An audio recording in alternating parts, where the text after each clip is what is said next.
All right. This is a sketchbook.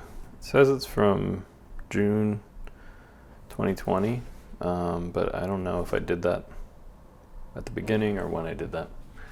So no way to confirm, but 2020.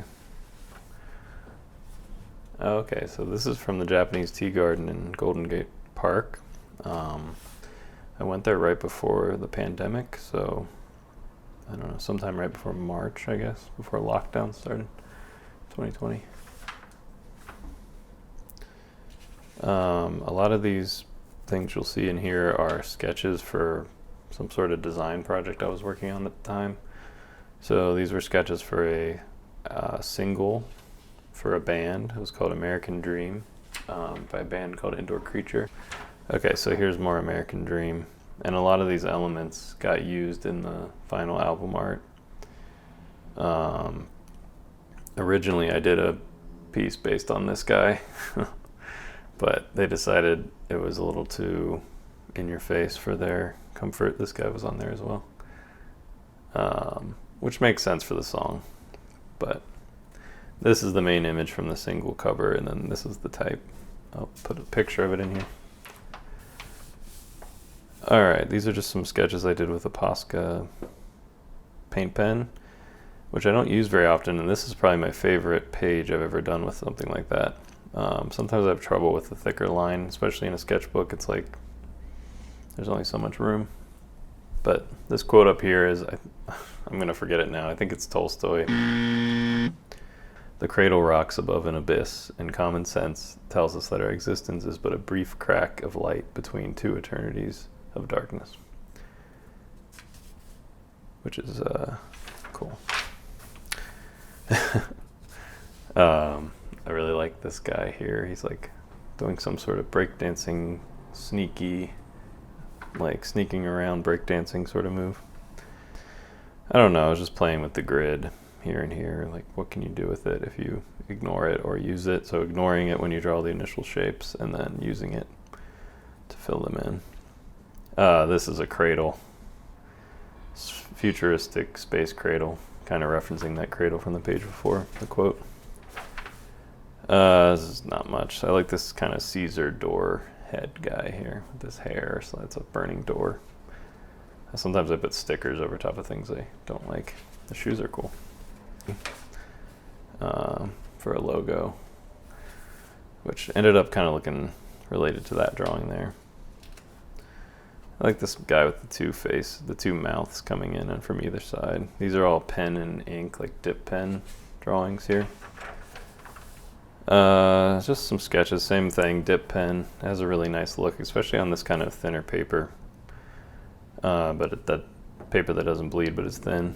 Love this nude guy throwing up like the rock hand or whatever. This guy, person is interesting. These are like different FaceTime situations. So toilet, well, you wouldn't FaceTime, but just time when you're on your phone, looking at a recipe. I don't know what that is. And then bathroom.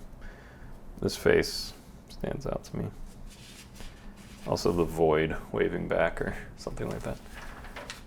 Alright, these are stamps I made. I'll show some more.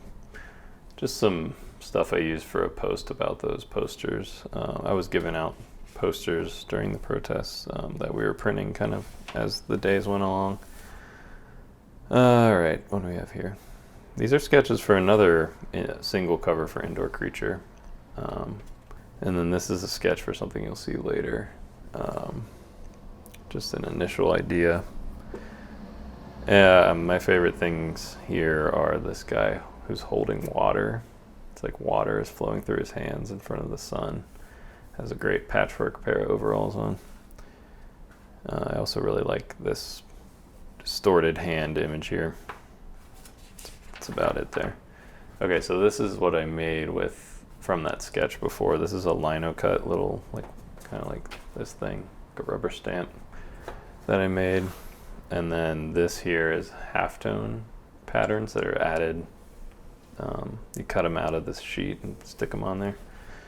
It's like how they make all the patterns in mangas and comic books and stuff. At least how they used to. These are some sketches from a documentary I worked on called Why We Walk, which I did a bunch of animation for, and these are kind of like storyboard animations from early scene.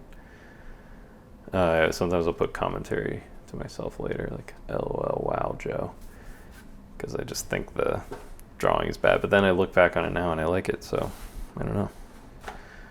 I would like this yin yang with legs here.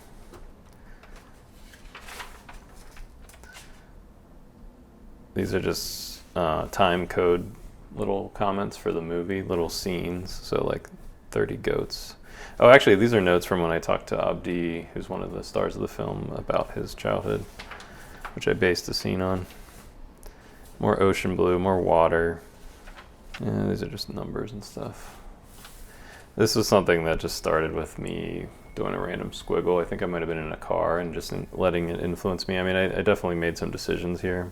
Like, it starts to shape a face, but I would just come back and add layers to it later, which I love doing in sketchbooks. Okay, so I went on an amazing multi-week road trip, and I took tons of pictures, but the only page of sketches I have from the whole trip is here, which is very minimal. It's like cars in front of me in Iowa, and like a motorcyclist and a highway sign. This is probably my favorite drawing here. It's like a car that's, you know how sometimes on the highway you see like a mirage of fake water ahead and the cars will get distorted if you look in there? That was the idea there. It's just some notes and stuff. I like this person in the frilly dress with the strange face. Also that face, very terrifying. I did a sketch for this place called The Columns, and it wasn't until after I was about to send it that I realized that Columns only has one L in it. It was just too easy. You know, you think of columns, you think of the two. But it's a nice little page of sketches. I like this shadow guy. He kind of is facing his shadow self, and this reminds me of Bruce Bickford, which I'll put a little picture. He's an amazing animator who used these little tiny people. Yeah, I don't know, I like a lot of that stuff. This is a sketch for this stamp I made, which is, I'll probably have another print of it in here. Oh man, called Justin Green. My friend Justin Green just recently passed away, and it's from 2 years ago, so I was about to call him. Wish I could still call him now. And yeah, that's that sketchbook. See how this looks. I like looking back at these things, and they're kind of nostalgic for me, but maybe interesting from the outside. And I tend to combine sketches with notes from my life, and you know, I'll have to keep an eye out for that I don't have like my social security number written in there or something. But yeah, that was fun. Hope you enjoyed.